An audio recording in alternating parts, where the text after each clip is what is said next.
Before the sun gets over a Midwest field, the newest tractor on the place may already be glowing with screens.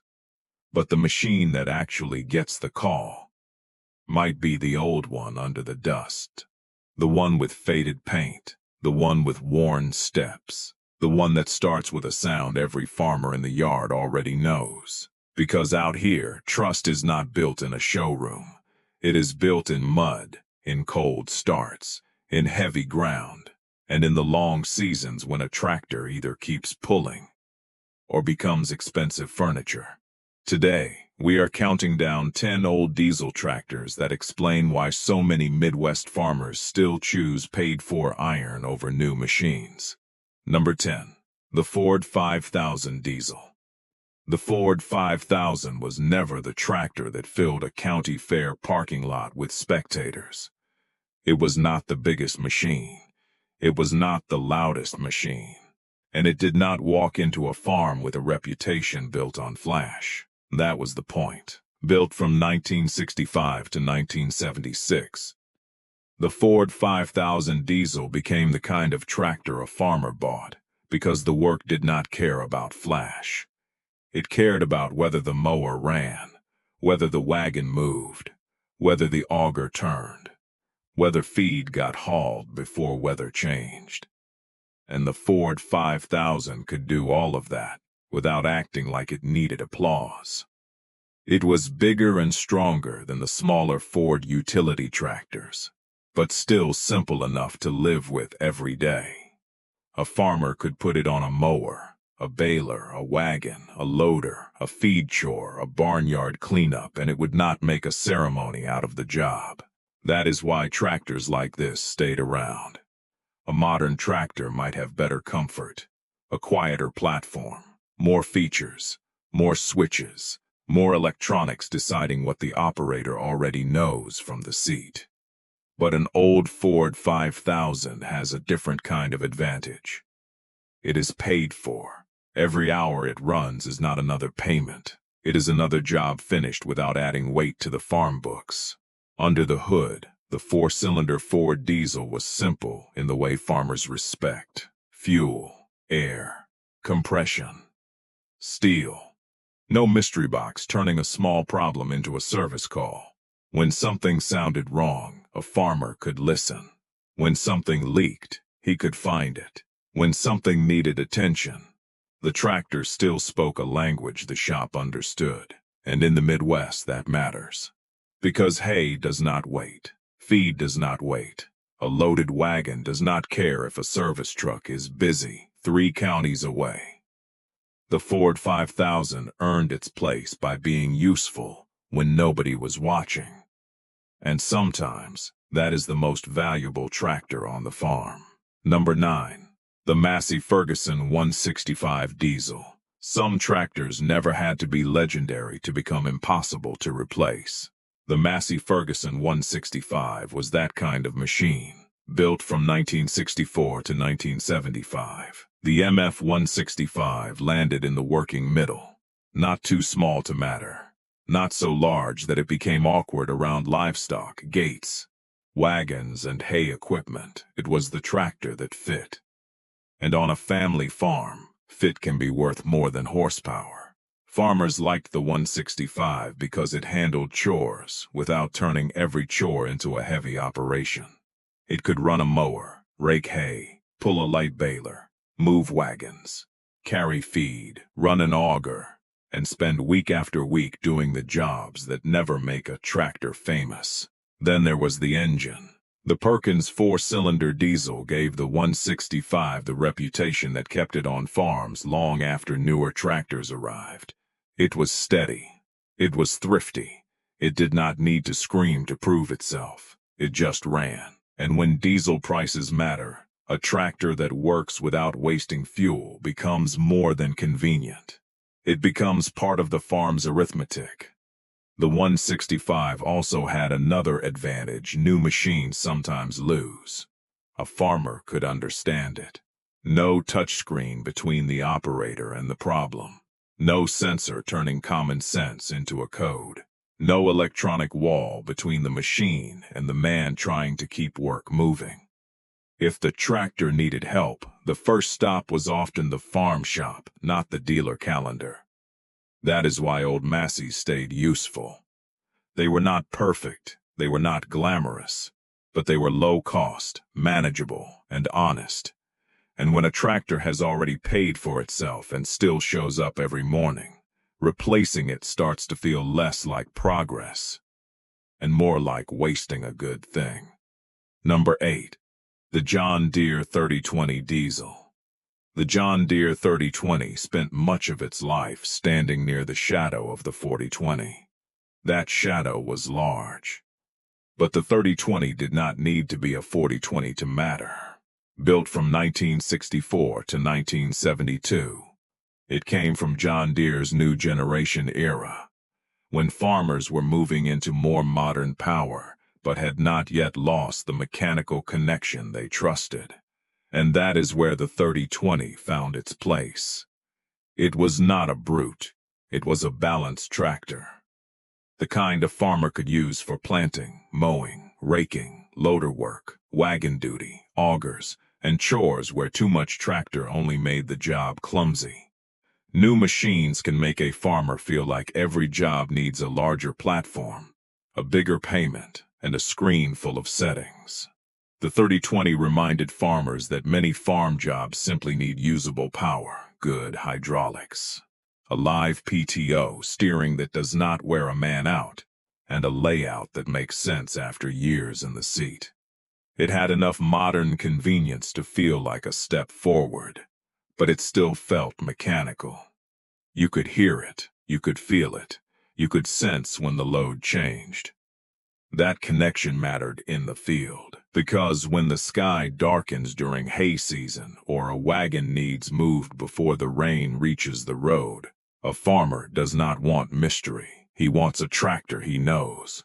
The 3020 was that tractor for a lot of Midwest farms. Paid for, proven, big enough to help, small enough to handle, green enough to have parts support and reputation behind it. It did not win loyalty by being the strongest Deere in the shed.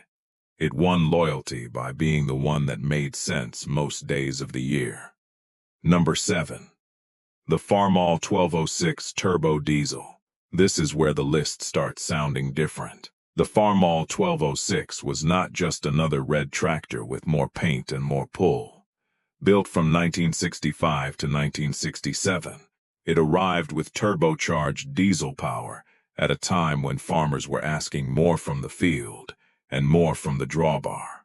The 1206 did not feel polite. It felt awake. When it pulled down in heavy ground, the sound changed. The turbo came alive. The stack told the field what was happening. Rear tires bit into black dirt, corn stubble, clay, dust, and mud. That sound became part of the memory. Because some tractors are remembered by model number, others are remembered by what they sounded like under load. The 1206 gave farmers a kind of raw confidence that newer machines can smooth away. Not because comfort is bad. Comfort matters. But because the 1206 made the work visible and audible. You knew when it was digging. You knew when the engine was working. You knew when the soil was winning for a moment, and when the tractor was taking it back. This was a field tractor first. Plowing, dissing, tillage, heavy wagons. Long fall days after harvest when the ground was tired and the operator was too. It was not made to be decorative old iron. It was made to pull. And unlike a modern tractor that can turn a failure into a chain of diagnostics, the 1206 stayed understandable.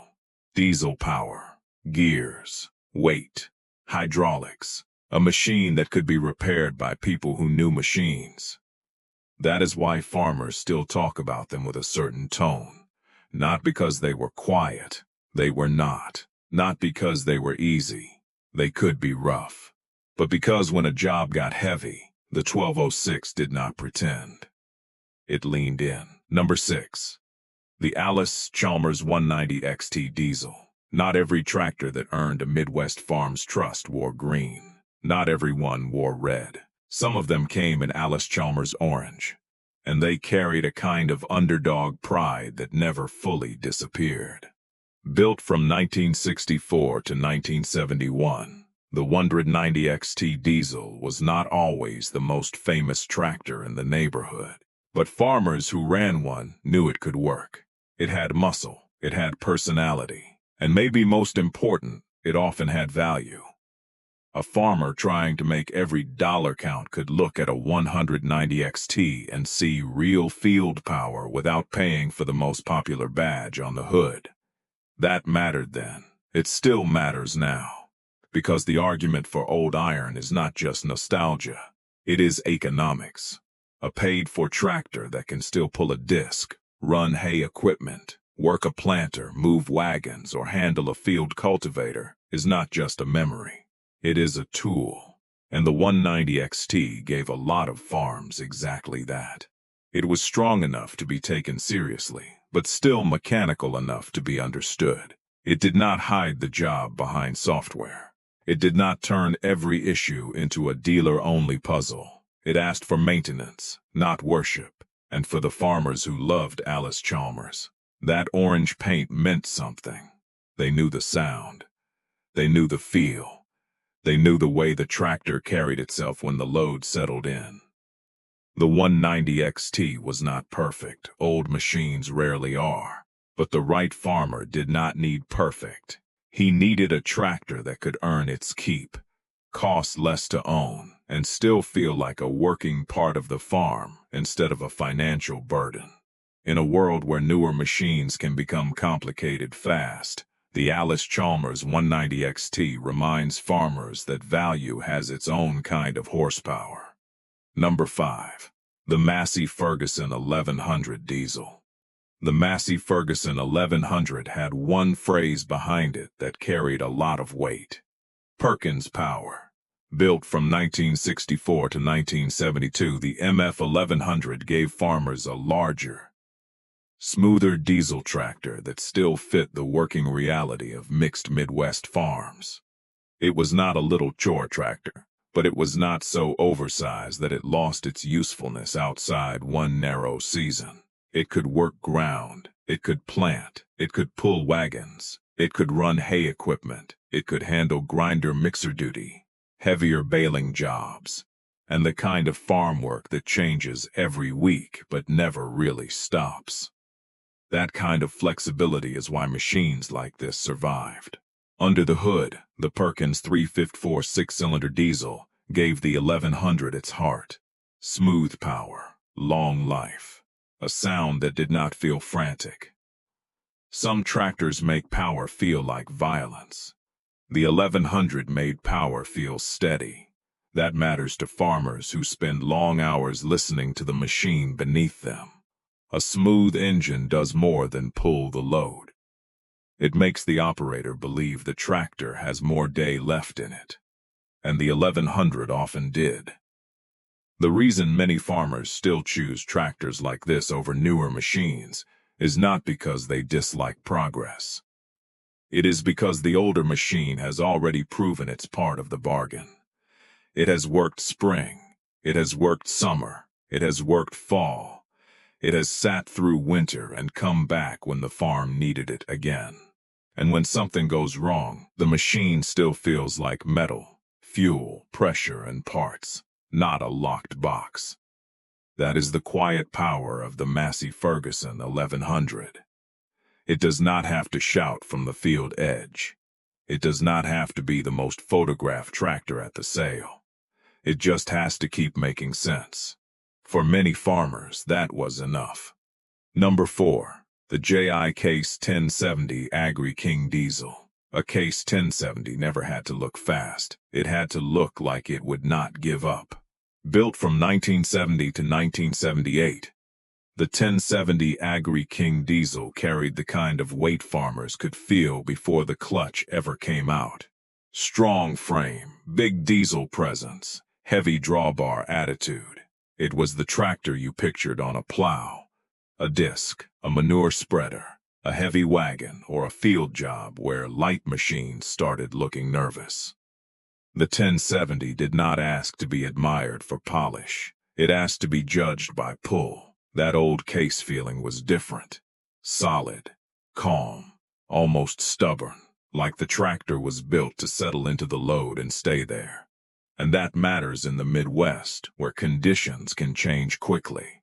A field may be soft in one spot, hard in another, sticky by evening, and frozen at the edges before the season is done. A tractor that carries weight honestly can become a kind of insurance. Not paperwork insurance, working insurance. The 1070 gave farmers an understandable machine with serious drawbar purpose. It had enough power to handle real work, enough iron to put that power down, and enough mechanical simplicity to remain familiar instead of foreign. A new tractor may be smoother, the cab may be quieter, the transmission may shift like a dream, but when the machine fails, the farmer pays for more than the repair. He pays in time, and time during field season is the most expensive thing on the farm. That is why a paid-for-case 1070 still means something. It represents a promise older tractors made plainly. No drama, no disguise. Hook the implement. Put the tires into the ground. Keep the load moving. Number 3. The John Deere 4320 Diesel. For farmers who loved the 4020 but needed more muscle, the John Deere 4320 felt like a natural answer. Built only from 1971 to 1972, the 4320 took the familiar new generation feel and added turbocharged diesel strength. It was still recognizable as a Deere from that trusted era. Long hood, familiar controls. A platform a farmer could climb onto and understand without feeling like the tractor was asking him to learn a new language. But when the load grew heavier, the 4320 had more in reserve. That was the appeal. It gave farmers more power without stepping fully into the kind of complexity that later generations would bring. The 4320 could work bigger ground and heavier implements. Discs, tillage tools, larger planters, grain wagons, demanding PTO jobs. It was not the light chore tractor waiting by the barn. It was the tractor that made a farmer feel prepared for a longer day and a heavier field. And still, it stayed mechanical enough to trust. You could hear the engine take the load. You could feel the tractor settle. You could understand the relationship between throttle, gear, soil, weight, and pull. That understanding is not sentimental. It is practical. A farmer who understands a machine can work around problems before they become disasters. He can hear early warning. He can service what needs service. He can keep going when a stranger to the tractor would stop. The 4320 earned respect because it carried the 4020 spirit into a stronger frame of mind. It did not need to be new to be valuable. It needed to be known. Number 2. The John Deere 4430 Diesel. The John Deere 4430 proves an important point. Farmers were never against comfort. They were against losing control of the machine. Built from 1973 to 1977, the 4430 represented a real step forward. More power, more field capability, and most famously, a sound guard cab that made long days less punishing. That cab mattered. Dust, heat, wind, cold, noise. Those are not romantic when you are inside them for 12 hours. A better cab can save a farmer's back, ears, lungs, and patience. The 4430 gave farmers that improvement without completely cutting the old connection. It still felt like iron. It still had weight. It still had a diesel voice. It still belonged to an era when the operator could feel the tractor working, instead of only watching a screen describe it. That balance is why the 4430 sits so high on this list. It was progress that still felt grounded. A farmer could put it on tillage, planting, hay equipment, manure spreaders, grain wagons, and harvest support. On the right farm, it could stay busy from the first spring pass to the last fall job. It was not a showpiece, it was a high-use machine. And because so many of them worked hard, they became part of the memory of farms that were getting bigger, busier, and less forgiving. New tractors may be more comfortable now. They may be cleaner, smarter, and easier to operate in certain ways. But when a problem becomes electronic, many farmers feel the distance between themselves and the machine. The 4430 kept that distance shorter. It gave comfort without fully surrendering the mechanical trust farmers depended on. That is why, for many, it still feels like the right kind of progress. Not progress that replaces the farmer. Progress that helps him work. Number 1. The International Harvester 1466 Turbo Diesel. At the top is the kind of tractor people remember even before they remember every detail. Because the 1466 had a sound. Built from 1971 to 1976, the International Harvester 1466 Turbo Diesel was not smooth in the modern sense. It was not quiet. It was not gentle. It was raw red power. And on a lot of Midwest farms, that honesty became part of its legend. The 1466 was made for hard work. Chisel plows, big discs, heavy tillage, manure spreaders, grain wagons, long days in stubble, dust, mud, and cold wind. Those jobs do not flatter weak machines. They expose them. And the 1466 was not weak. A farmer sitting on one could feel nearly everything. The engine pulling down, the turbo singing, the weight settling into the soil, the tires looking for bite, the machine turning fuel and pressure into movement 1 hard acre at a time. Modern tractors can do more. That is true. They can steer themselves, map fields, save settings, run cleaner, protect the operator better, make long days easier in ways older farmers would have appreciated. But the 1466 represents the reason old iron still refuses to disappear. It was understandable. It was repairable. It was already paid for. And when the field got heavy, it did not need to be explained. It needed to be hooked up. That is the line running through every tractor in this countdown. The Ford 5000, the Massey 165, the Deere 3020, the Farmall 1206, the Allis Chalmers 190 XT, the Massey 1100, the Case 1070, the Deere 4320, the Deere 4430, and the IH 1466. None of them were perfect. They leaked, they smoked, they complained in their own ways. Some were loud enough to follow you into the house after dark. But bulletproof does not mean flawless. It means dependable when the work turns real. It means the tractor is paid for, understood, and still willing. It means a farmer can hear it, feel it, fix it, and trust it when the weather tightens and the ground gets heavy. New machines may own the showroom, but old iron still owns a place that matters more. The part of the farm where trust is earned by pulling,